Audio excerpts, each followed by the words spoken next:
ನಮಸ್ತೆ ಎಲ್ಲರಿಗೂ. ತುಂಬಾ ದಿನದಿಂದ ಮಿನಿ ಲಾಗ್ಸ್ ಮಾಡೋದಕ್ಕೆ ಆಗ್ತಾ ಇಲ್ಲ. ಬಿಕಾಸ್ ನಾನು ಟ್ರಿಪ್ ಹೋಗಿದ್ವಿ. ಎಲ್ಲ ಮುಗಿಸ್ಕೊಂಡು ನಿನ್ನೆ ಅಷ್ಟೇ ಮನೆಗೆ ಬಂದೆ. ಇವತ್ತು ನನ್ನ ಫ್ರೆಂಡ್ ಬರ್ತ್‌ಡೇ ಇದೆ. ಬೆಳಗ್ಗೆನೆ ಫೋನ್ ಮಾಡಿ ವಿಶ್ ಮಾಡಿದೆ. ಬಟ್ ಬರ್ತೀನಿ ಅಂತ ಹೇಳಿರಲಿಲ್ಲ. ಒಂದು ಸಣ್ಣ ಕೇಕ್ ತಗೊಂಡೋಗಿ ಅವಳ ರಿಯಾಕ್ಷನ್ ನೋಡೋಣ ಅಂತ ಮನೆಗೋದೆ. ಸಿಕ್ಕಾಪಟ್ಟೆ ಖುಷಿ ಪಟ್ಳು. ಒಂದು ಸ್ವಲ್ಪ ಎಮೋಷನಲ್ ಕೂಡ ಆದ್ಲು. ನನಗೂ ತುಂಬಾನೇ ಖುಷಿ ಆಯ್ತು. ಆಮೇಲೆ ಎಲ್ಲ ಸೇರ್ಕೊಂಡು ಕೇಕ್ ಕಟ್ ಮಾಡಿಸಿದ್ವಿ. ಮನೆಯವರೆಲ್ಲ ಕೇಕ್ ತಿನ್ನಿಸಿ ಅವಳ ಹೆಸರು ಬಂದು ಬೇಬಿ ತನುಜಾ ಅಂತ. ನಾನು ಬೇಬಿ ಅಂತ ಕೇಕ್ ಮೇಲೆ ಹಾಕ್ಸಿದ್ದೆ.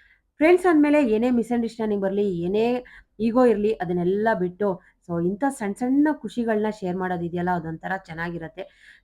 ಕೇಕ್ ಕಟ್ ಮಾಡಿಸಿ ಆ ನಗು ಅವಳ ಮುಖದ ಮೇಲೆ ಒಂದು ನಗು ನೋಡಿದಾಗ ನನಗೂ ಸಿಕ್ಕಾಪಟ್ಟೆ ಖುಷಿ ಆಯಿತು. ಫ್ರೆಂಡ್ಸ್‌ನ ಯಾವತ್ತೂ ಬಿಟ್ಕೊಡ್ಬೇಡಿ. ನಿಮ್ಮ ಲೈಫಲ್ಲಿ ಈ ಥರ ಫ್ರೆಂಡ್‌ಶಿಪ್ ಇದ್ದರೆ ಇದನ್ನ ಕ್ಯಾರಿ ಮಾಡಿ.